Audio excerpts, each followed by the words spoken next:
Laughter and the ability to not take yourself too seriously is a real asset in this crazy world. In this classic episode, I meet Guardian columnist Tim Dowling and talk about his book, How to Be Happy All the Time, The Unexpected Joys of Being a Cynic. We are creatures of desire. What we most desire is meaning. What makes us suffer most is a lack of meaning. The Meaningful Life with Andrew G. Marshall. Marital therapist, author, and communications trainer Andrew G. Marshall invites guests from all walks of life to discuss what makes life meaningful. Hello, I'm Andrew G. Marshall, and my witness today on The Meaningful Life is Tim Dowling. Tim writes a weekly column for the Guardian newspaper about the ups and downs of family life. Among the books he's written is How to Be Happy All the Time. He plays for the group Police Dog Hogan, and although he lives in London, originally comes from Connecticut, USA. Thank you very much for being my witness today, Tim. How do you feel about actually being a guest on a podcast about the meaningful life? I suppose a little apprehensive. I'm one of those people who I think of life as being intrinsically pretty meaningless. That meaning is something you have to ascribe. You have to do all the work to make meaning out of it. So I feel like I should have maybe run that past you first, in case you said, well, that's no good. But it feels like a big responsibility, actually. Because you generally quite like approaching everything through your sense of humour, I imagine. Am I right with that? Yes. I think that's a very early and ongoing defense mechanism. It's an easy way to admit to embarrassing failings. And if you make a joke about yourself, I think, you learn quite early on as a child, if you're any good at it anyway, that if you make a joke about yourself, it stops. You get in there before anyone else can. So that was your way of coping when you were a child? When I was a child, I was terribly shy. So, my first defense mechanism was absolute silence. And then later, amongst close friends and people I felt comfortable with, I started to develop a sense of humor. But it took a long time just because I was not a performer, In fact, one of the reasons why I was interested in talking to you is because I sort of suspect that humour is actually quite important in actually finding life meaningful, that it's a way almost sometimes of smuggling some real truths into a conversation. I think when you're writing, you have more control still, which means you're not simply trying to deflect from your own faults or to entertain people and keep them from seeing what a miserable failure you really are.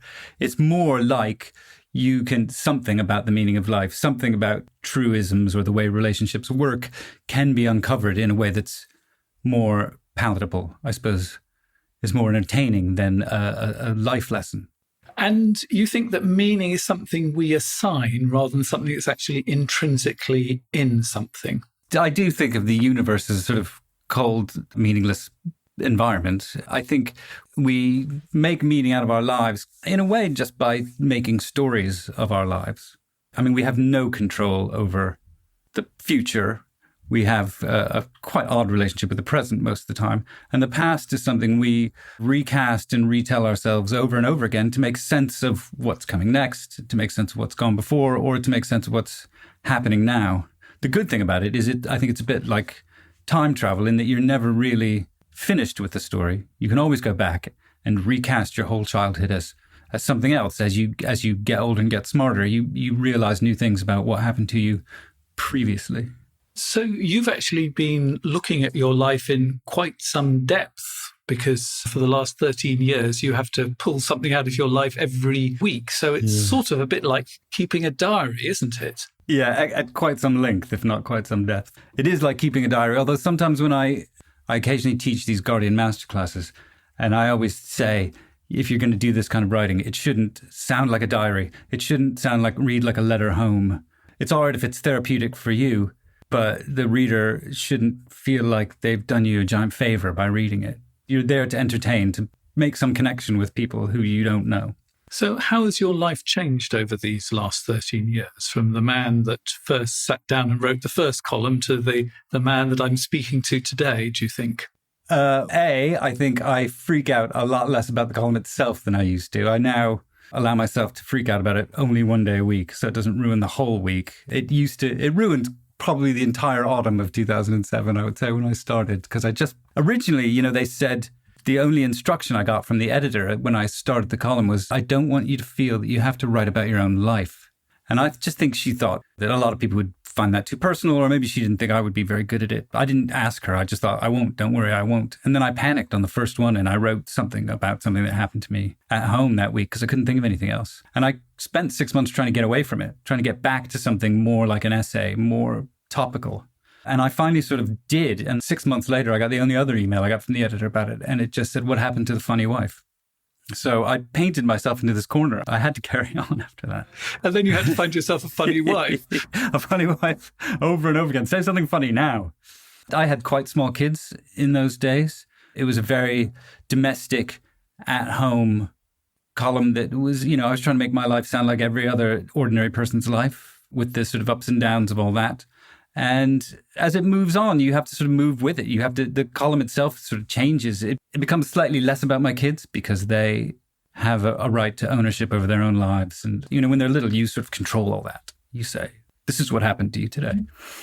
And now they're not terribly interested in being in it, if I'm honest. So do you have to negotiate with them if you want to? I used to. I used to actually pay them £5 if I could. It cost you more I said than you got, did it, after a while? I did say, I'm not going to warn you. You have to come and find me and say, you've quoted me directly. I claim my £5. And they never read anything I write, so I didn't have to shout out that often.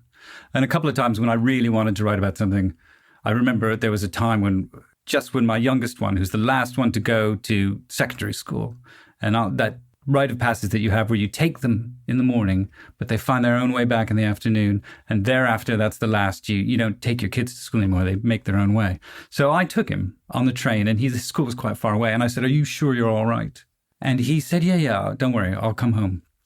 And about the time we would have expected to see him come home, the phone rang and my wife picked it up and she said, hello. And then there was this huge long silence. And then she said, so are the police with you now? And he'd got completely lost and then caught in this huge downpour and he had to be escorted home on the train. I met him at the train and he was wearing this huge, long school tracksuit that was 4 sizes too big for him because he'd been soaking wet, and carrying his bag, in a bin liner. He was carrying his wet uniform. And he came off the train. He stared at me with he has tiny, icy blue eyes. And he just looked up at me and he said, you can't write about this.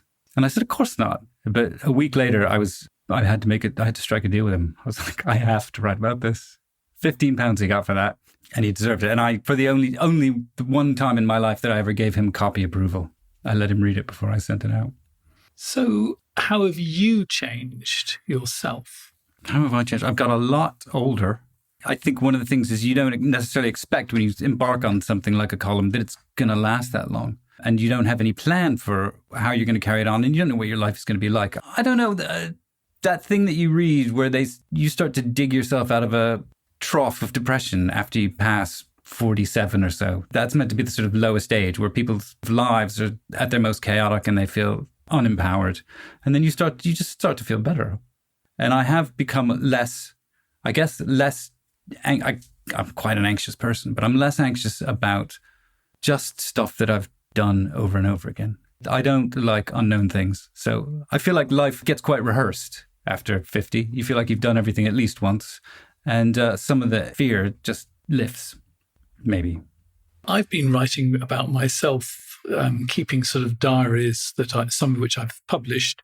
And I think that I've discovered a lot about myself. It's sort of almost a way of actually me working out what is meaningful in my life and who am I and other things like that. Do you think there is some element of that in writing about yourself? Absolutely, because I think the primary, from my point of view anyway, the primary purposes of it is to be honest with yourself and with the reader. And I think if you're not, people can see through that pretty quickly. So I spend a lot of the time that I'm writing it trying to get the right emotion, to remember the emotion that I was feeling at the time and to cast it right, or to really think about how I said the wrong thing and why it mattered and how that would have made someone else feel. And even if I'm doing that to try and be funny, I'm trying to be accurate about it. And you sort of learn a lot about the mistakes you make, and especially the mistakes you make over and over again, because they come around again. I find that when I write about myself, I can sort of mentally put myself back into that moment and sort of mine it a bit deeper than I did at the time. So I've got enough room to look a little bit deeper into myself, begin to get some sense of the unconscious material that maybe I wasn't aware of. It's almost a little bit like writing yourself into your own body, if that doesn't sound too weird. Well, it is that idea of making meaning out of something that's already happened. When things happen, you don't really think about what they mean because you're just trying to get through them. You're just weathering a storm.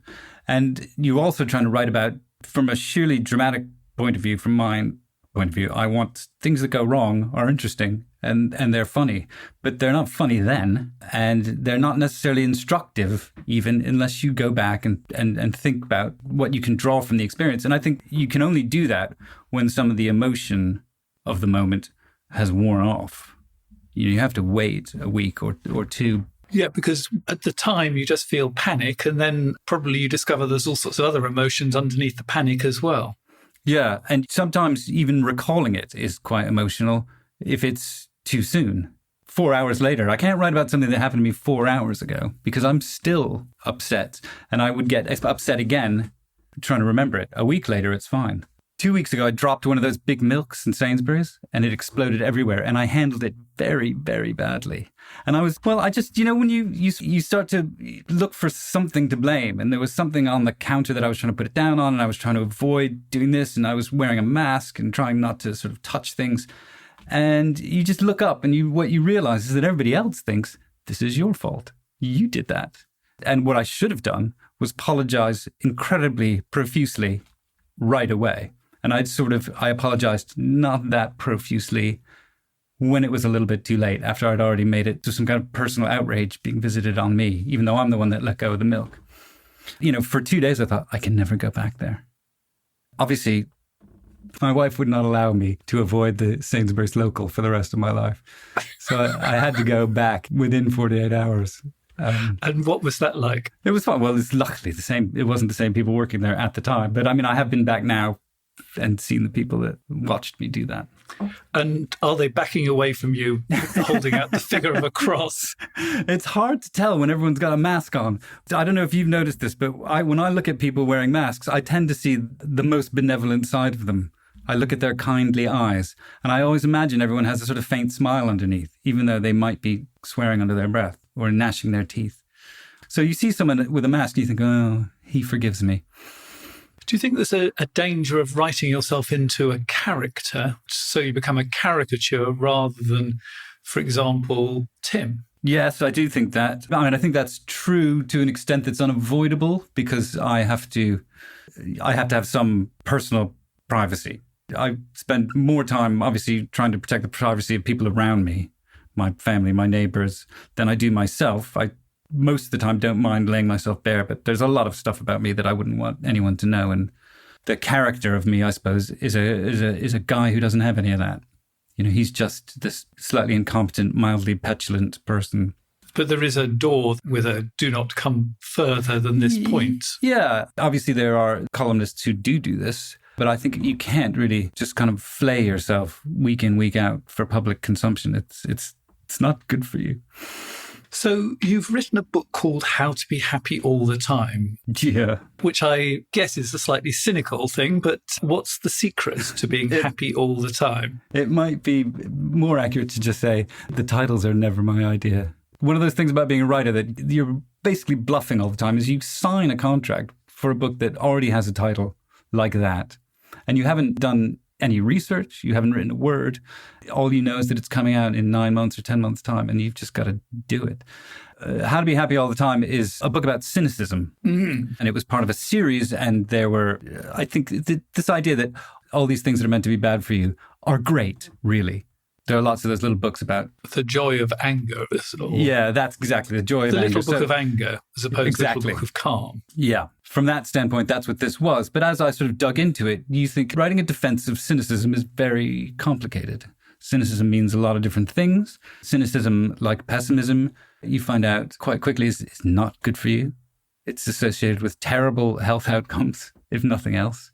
And it's not necessarily a great way of looking at the world. But if you look at ancient cynicism, if you look at the philosophy of cynicism, there are probably more takeaways there that are worth hanging on to. It's not the same thing as just being cynical all the time, which is a bit like being pessimistic all the time. So share me something from the ancients about being cynical that might be useful for us. The ancient cynics really, I'm not an expert, but I've read some books. They despised all forms of falsehood. They despised authority. A lot of their teachings don't exist because they didn't write them down. I can't think of the name of the major cynic. I'm panicking. Oh, sorry. The book is right on my shelf. Diogenes, the cynic. His basic philosophy was boiled down into a series of little aphoristic tales, many of which may not be true. I mean, there's a lot to be cynical about, I guess, with cynicism. The other legends about Diogenes was that he killed himself by holding his own breath. They forsook all worldly goods. They walked around with a cloak, a staff, and a little bag that they kept their stuff in. They slept outside. They did everything outside. And they were a scourge of sort of wealth, privilege, and authority. They preached in the marketplace and basically picked on everyone and made fun of everyone. They sound really annoying, actually. And I think later, that's why we don't like cynics now, is because later on, when it flourished, had a re-flourishing 800 years later, and there were these people who are said to be like weekend cynics who picked up the cloak and the staff and went out and harangued people for their artifice at weekends and begged for alms. And people just got sick of them. Isn't that you being a weekend cynic in the sense of you're delivered to us every weekend with a little bit of cynicism, possibly no staff? But... Yes, and it makes me totally happy. I just think, that is me slightly. So what would you choose if you had the choice? Would you have a happy life or would you have a meaningful life? I think I would have a meaningful life, although that's a tempting choice you've offered me there. It's not a simple choice. I don't want to say happiness is overrated, but it's a hard thing to chase. Part of it is your attitude about things, your outlook. Part of it is about how much control you feel over gaining or forsaking happiness, or whether that sort of thing just comes at you. Whereas meaning is something you can try on different meanings. You can choose to look at a very sad aspect of your life as something that wasn't that bad. So I think it's certainly the meaningful life that you're talking about gives you a lot more flexibility. I mean, I think you might be happier trying to be meaningful than you would be if you just sought happiness. Because the problem with the happy life is when you're going through a really bad time, then you've got nothing. Whereas, as you say, with the meaningful life, you might be able to extract some meaning out of what's happening. You might learn something. I don't know that happiness means anything unless you have bad times with which to compare it. Otherwise, how would you know you were happy? Exactly. I never really thought of this until I read Ken Wilber. Have you ever heard of Ken Wilber? He has a famous book called No Boundaries. And he talks about wherever you try and put a boundary, you immediately have conflict. And what we try and do is we try and put all the nice things over one side and then all the nasty things over the other side and sort of make certain that we have a boundary between the two of them. We live just in the nice side. Mm-hmm. And that, of course, is impossible. But what I've just described is the underlying philosophy of life that's generally put forward in our society. And you don't actually stop and think, can you have one without the other? And actually, some of the things that are in the bad half have some good qualities to them. So, for example, we mentioned anger. Anger is something that most people would say is bad, but anger can get you off the couch and get you marching and changing something. And love, which we think is all wonderful and would be in the good side, sometimes you can love something so much you end up destroying it. Or you love the wrong thing, Exactly. So this idea that you can separate and you can have one without the other, I think is really interesting. I don't have that problem anyway. I've never come close to all happiness all the time. Doesn't worry me. How did you come to take up the banjo? It was that midlife crisis era. I suppose I was 44 and my sister had given her partner a banjo for Christmas. And I was home and I picked it up and I thought, this feels like the solution to all my most intangible problems. I need one of these. I don't know why, because I couldn't play it. I can sort of play the guitar in that way that almost anyone can sort of play the guitar. And I sort of engineered that my wife give me one for my 44th birthday. To be honest, I got very frustrated with the banjo almost from the beginning as I started to try and play it. It took me about a year to get anywhere other than simple frustration. But around about that 1 year mark, I sort of engineered my way into a band. And from then on, it was just playing catch up with proper musicians, just trying to be good enough. And so was it the solution to all of your problems? It wouldn't work for everyone, I don't think. But it sort of was. It gave me, I think, one of the things you're looking for when you get to that sort of midlife crisis age, not that you are necessarily having a crisis, but you might just feel like you're at a crossroads, is something new. Maybe this is my last chance to start something new that takes time. Because if I wait till I'm 60, I'm not going to be able to learn a new instrument well, because that's a 10 to 20 year process. You know, in terms of starting up the banjo, I think I started in the nick of time, in the sense that it would have taken much longer. And it took me to a lot of places that I never thought I would go. I didn't think I would end up being in a band. I didn't think I would play on stage as often as I do. I didn't think I would like it. I didn't think I had such a need to make music, I suppose, and to write music and to learn. And why do you think you have this need to make music? Well, it's something that I did when I was younger, something I stopped when I was probably 20, 24. I was in bands playing the guitar not very well when I was in my 20s. And I think there are certain things, getting married, having kids, having a career, that kind of get in the way of that. But they also take its place in the sense that you don't have time for anything else. These are the things you're meant to feel that are achievements.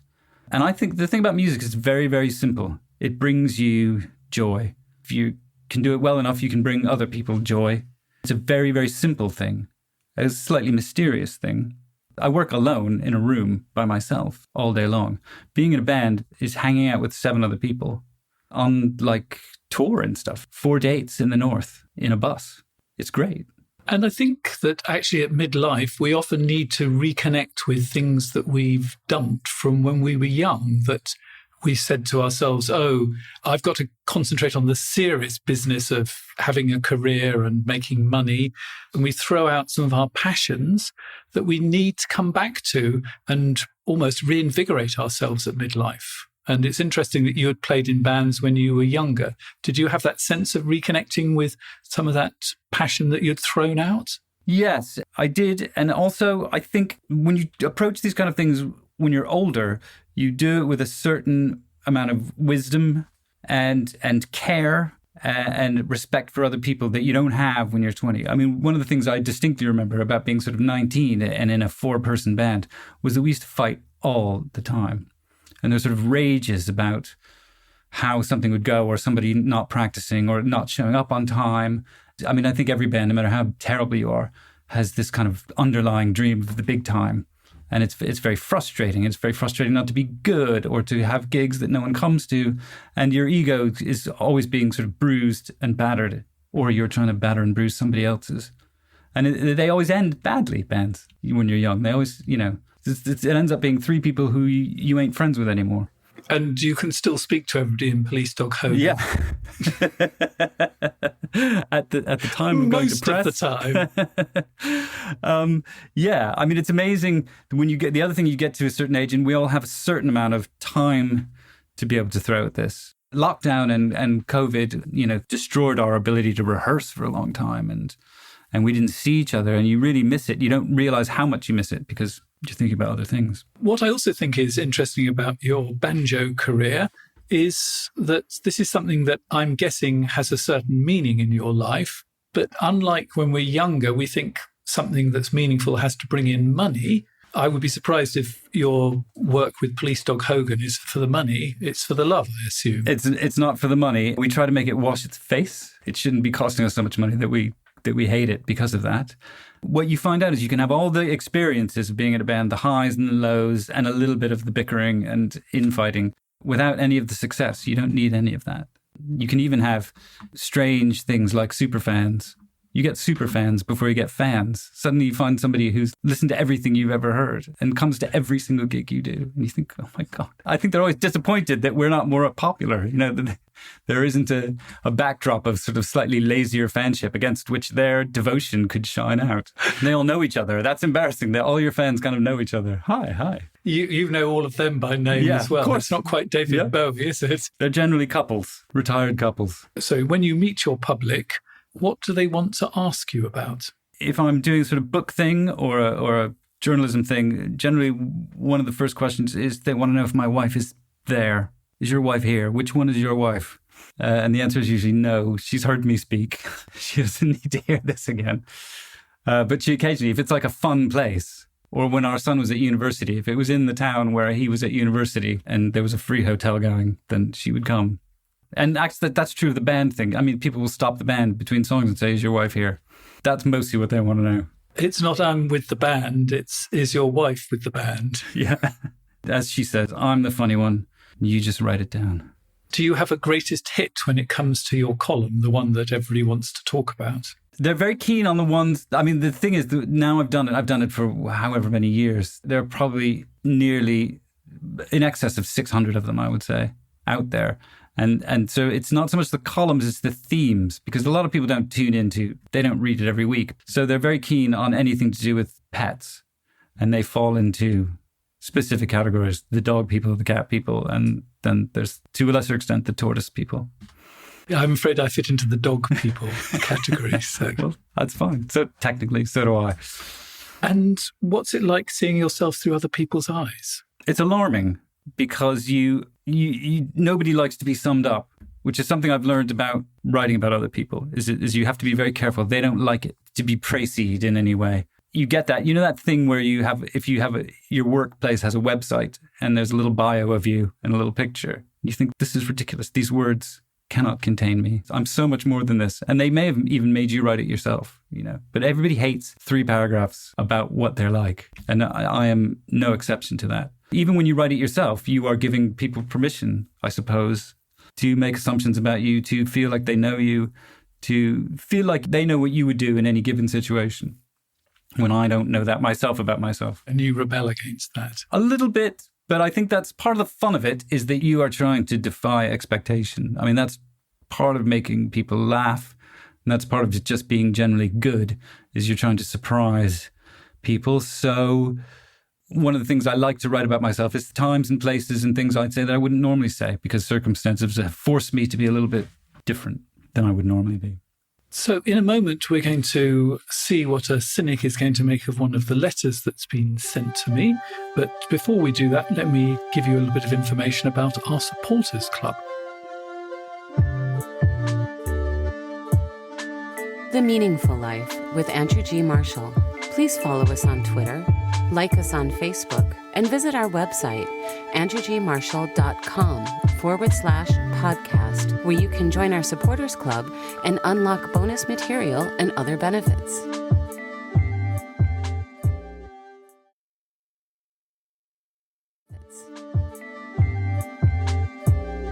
Hello, I'm Andrew G. Marshall. It's The Meaningful Life. My guest is Tim Dowling. And one of the advantages of joining our supporters club is that you can write a letter that the eyes are going to be cast over of myself and my guest. And Tim, I'd like you to help my guest get a bit of an insight into the male brain, because I think you've had quite a bit of time trying to understand men and why they do things and the traps they fall into. So here is the letter. My husband is having an affair. I first became suspicious 4 or 5 months ago. I found out for sure earlier this month. I just found emails proving that they're sleeping together. He claimed that hadn't happened yet. When I called them earlier this month, he tried to move out immediately. Said she's the love of my life. She's perfect. He'd never want me again. 2 weeks ago, he said he was confused. His feelings change daily. He doesn't know what he wants. Maybe he'll move home. She's not worth long distance. Maybe he wants me, even though he says he was unhappy for a long time and doesn't love me romantically. Says he never said she was his true love. My question, why start lying about being confused? He knows he wants her. He says he's not looking for a new place to live. I know he is. Is he just that much of a coward that even though he insisted he didn't want me to have false hope, he's giving me false hope just to rip up the carpet from underneath me again? Why does he feel I deserve this? I don't understand. Now, the male brain. Help us understand the male brain. There's a question in the middle of that series of questions that is like the central question, which is, is he just that much of a coward? To which I would just say, yeah, he is.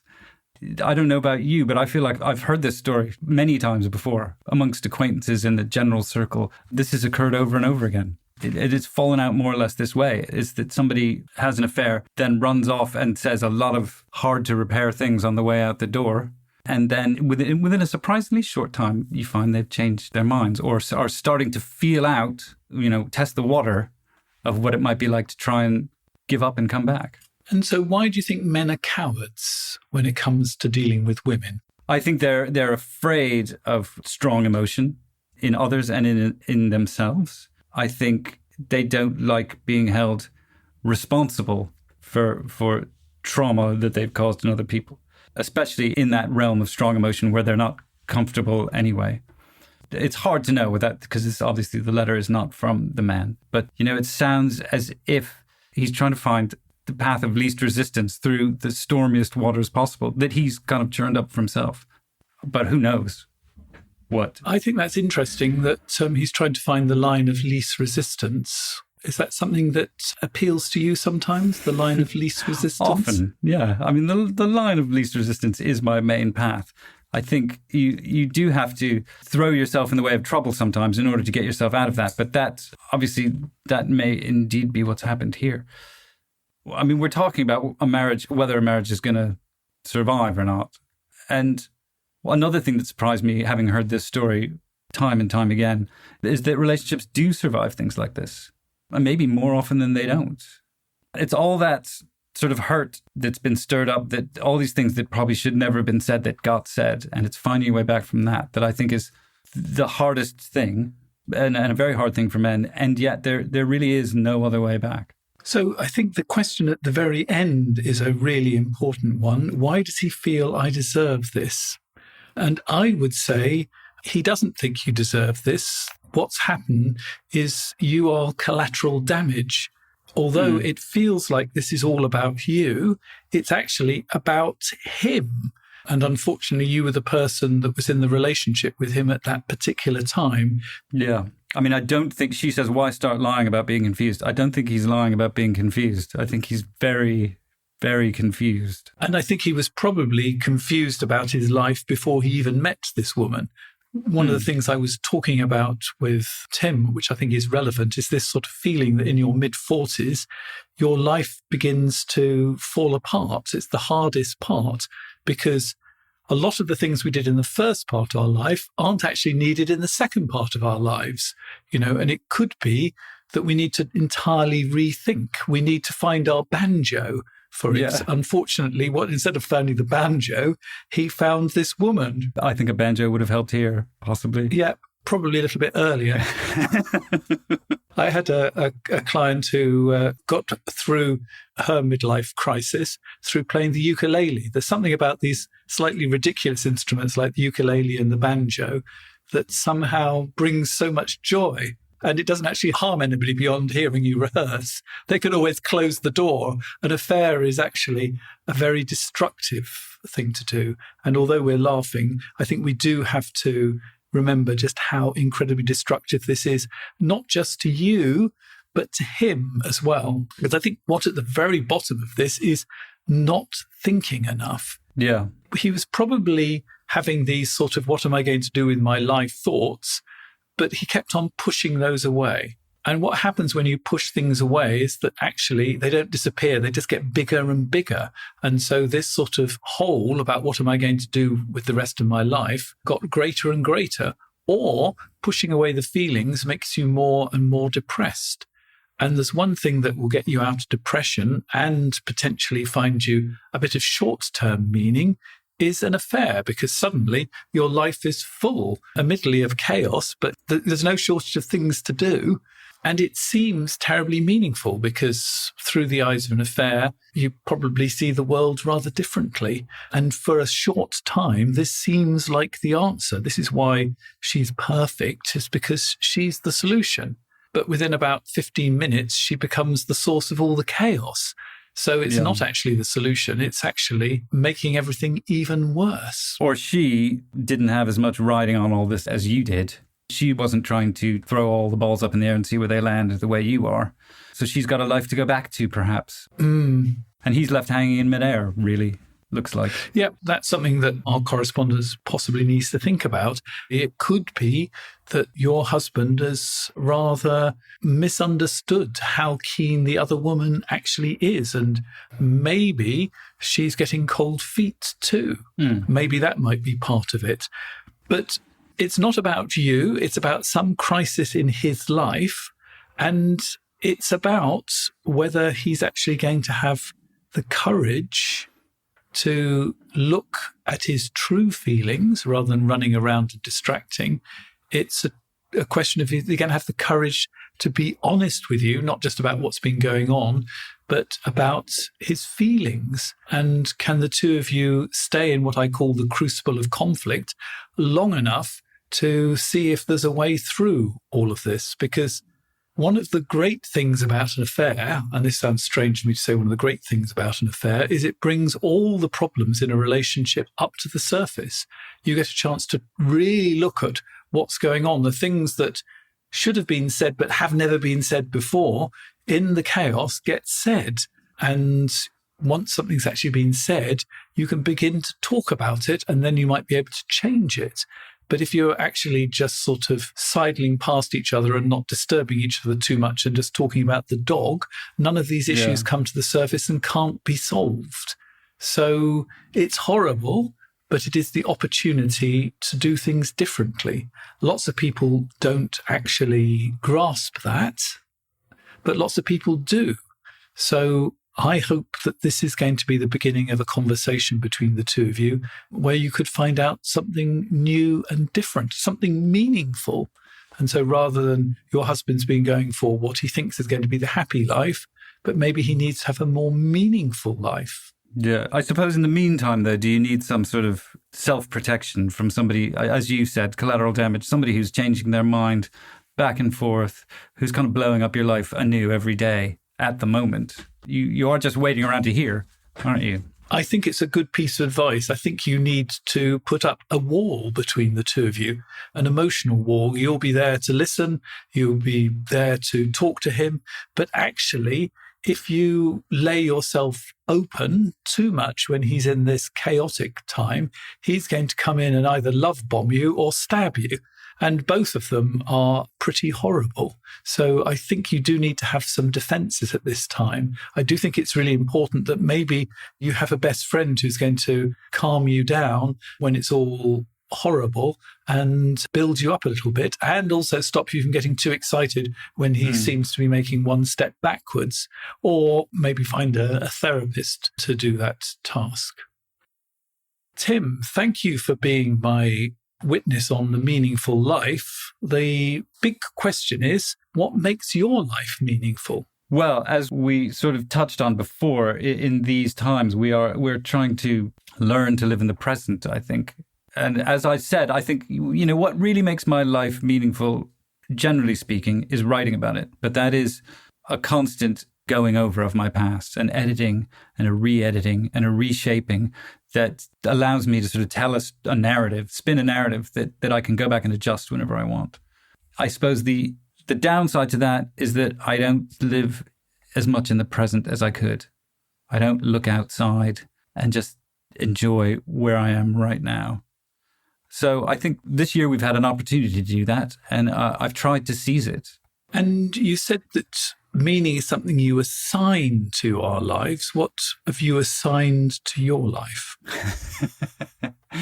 That is a very good question. I think what are you trying to sort of gather up as you go through life that counts for anything in the end? Maybe wisdom. If you can hang on to anything that you could call wisdom, and that comes from a constant reassessing of the past. Maybe trying to make connections with other people that are themselves meaningful, and I do have a lot of that. I have a wife and children, and that brings meaning into my life. But you get to an age, I suppose, where you think maybe I should be stretching that a bit. Maybe I should be reaching out to people who are either from my past that I haven't seen in a while, or it's a weird time to make new friends. Your late 50s, but it's not a bad idea. I think that it's always a good idea to make new friends because there's a chance to be a slightly different person. It's terribly reassuring to have, I have a friend I've known since I was 7 years old, and we don't see each other that often. But when we pick up again, it is the most wonderful experience to actually be with somebody who's known you that length of time. But it's also wonderful. I've got a new friend I met because another friend said, this person is setting up a practice. Can you give some advice on how to set up a practice in Berlin, where I live? And so we met for sort of coffee as a favour. And like 2.5 hours later, we were still talking 10 to the dozen. And this is somebody who I can explore very much who I am today and who I want to be in the future, rather than actually being burdened with all that past from all those years. So I think it's really good to have new friends. You get recontextualized a little bit. Yeah, and you can discover new things. And there could be things about them that interest you and that you want to find out more about. So you're not just going down the same old groove again. Yeah. So I think actually finding new friends in your 50s is really important. Actually, new friends at any age. And I mean, I'm at a crossroads at the moment because I need a new project. I need to commit to it and I need to set aside the time to do it. And I'm finding that very hard. You know, a lot of people have seized this year of lockdown to do things. And I conspicuously haven't. I've kept going and I've tried not to beat myself up about not achieving marvelous things. But I haven't seized that. And I think in a way, you need the sort of freedom to sort of move about in order to sit down and concentrate. I have a question for you that might be helpful for that. And that is, what is trying to come into the world through me? Oh. So instead of actually thinking, what can I do? What do I want to do? Actually giving enough time for your unconscious to deliver some of those answers. Our general sense is, what do you want to do, and go for it. But this is actually giving enough space to let the idea emerge from within. What's trying to come into the world through you? What do you think of that way of approaching it? So is this a process? Am I asking myself the question and then letting it brew? Waiting for the answer to appear. Yeah, I think that's probably good, because I think one of the problems is that I am thinking in terms of a specific project that has gone a bit stale on me, and maybe I need to stop thinking about that one, think about something else. Maybe the reason it's gone stale is that it doesn't need to come into the world. I'm going to sound a bit cosmic now, but sometimes we do projects. I mean, I did one myself that everybody else said would be a good idea and I should do it. And I never really did it beyond the thought it might be successful, which is a pretty lousy reason to do something. Yeah. Whereas this project, The Meaningful Life, is something that emerged.